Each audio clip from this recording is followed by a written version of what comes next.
नमस्कार मंडळी, कशा आहेत? आय होप तुम्ही मस्त आणि मजेत असाल। सर्वांना श्री स्वामी समर्थ। तर आज मी तांदळाचे पापड बनवणार आहे। आता उन्हाळा चालू झाला आहे। बटाट्याची वेफर, पापड, परत साबुदाण्याचे फेणे हे सगळं उन्हामध्ये सुकवून मस्त वर्षभर टिकून ठेवले जातात। वर्षभर कसे टिकून राहणार आहेत एक नवीन ट्रिक तुम्हाला देणार आहे आणि एकदम सोप्या पद्धतीने तांदळाचे पापड कसे बनवतात ते तुम्हाला सांगणार आहे। लाटावं अजिबात लागणार नाही आपल्याला आणि एकदम सोपी आणि झटपट होणारे हे तांदळाचे पापड आहेत। आपल्याला पीठ आपल्याला शिजवायला सुद्धा लागणार नाही किंवा आपल्याला लाटावं सुद्धा लागणार नाही। एकदम नवीन प्रकारे तुम्हाला मी तांदळाचे पापड शिकवणार आहे। चला मग।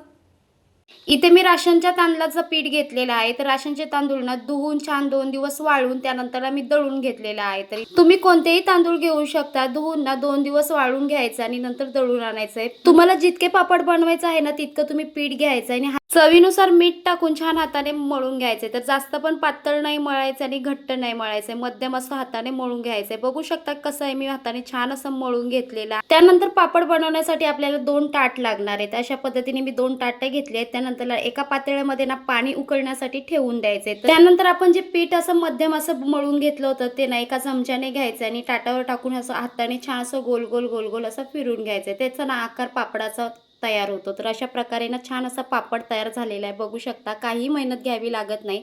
आता उकळत्या पाण्यामध्ये त्याला उबडा असं ठेवून द्यायचे। त्यानंतर मी दुसऱ्या ताटावर सुद्धा त्याचप्रमाणे मी पापड तयार करून ठेवलेला आहे। त्यानंतर एक परात घ्यायची, त्यामध्ये ना थंडगार पाणी घ्यायचंय। आता परातीमध्ये थंडगार पाणी का घेतले ते सांगते तुम्हाला। तर वाफेवर शिजून झालेला पापड तो थंडगार पाण्यामध्ये तो ताट ठेवून द्यायचा। त्यानंतर दुसरा मी बनवला होता तो पापड त्यावर परत वाफेवर शिजवण्यासाठी ठेवायचे। त्यानंतर सुई घ्यायची, पापडाच्या कडेकडेने थोडं थोडं पाणी टाकून आणि सुई अशी हलकं त्या हाताने अशी फिरवायची। पापड अलगद असा निघून जातो। तुम्ही बघू शकता मी कशा प्रकारे सुई फिरवते। हलक्या हाताने पापड अलगद असं निघून जातो। बघू शकता कसा हा पापड निघाला आहे। तर अशा प्रकारे ना पापड रेडी होतात, काही मेहनत घ्यावी लागत नाही। आता मी दुसरा पापड तो सुद्धा मी अशाच प्रकारे सुईच्या साहाय्याने असं काढत आहे। सर्व पापड मी अशाच पद्धतीने काढून घेतलेला आहे। कोणती मेहनत घ्यावी लागत नाही, आरामात पापड निघून जातात, फाटत सुद्धा नाही। तर अशा प्रकारे सर्व पापड मी रेडी केलेले आहेत। आता उन्हामध्ये ना वाळवण्यासाठी ठेवले। हे पापड बनवण्यासाठी कोणतीही मेहनत घ्यावी लागत नाही, लाटावे सुद्धा लागत नाही, पीठ जास्त मलावं सुद्धा लागत नाही आणि शिजवावं सुद्धा लागत नाही। तर अशा प्रकारे मस्त असे पापड मी बनवले आहेत। तरी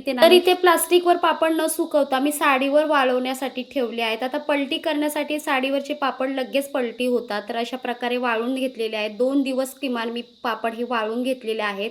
आता तुम्हाला तळून सुद्धा दाखवते। तर हे पापड तळायला घेतले ना की 2 पटीने आपले छान असे फुलतात तांदळाचे पापड आणि खाण्यासाठी खूप छान लागतात। आता पावसाळा आला ना तर हे तांदळाचे पापड करून ठेवा आणि पावसाळ्यामध्ये ना डाळ भातासोबत हे तळून खा, मस्त आणि छान लागतात। तर बघू शकता इथे छान असे पापड मी तळून घेतलेले आहेत। व्हिडिओ आवडला असेल लाईक करा, सबस्क्राईब करा। बाय।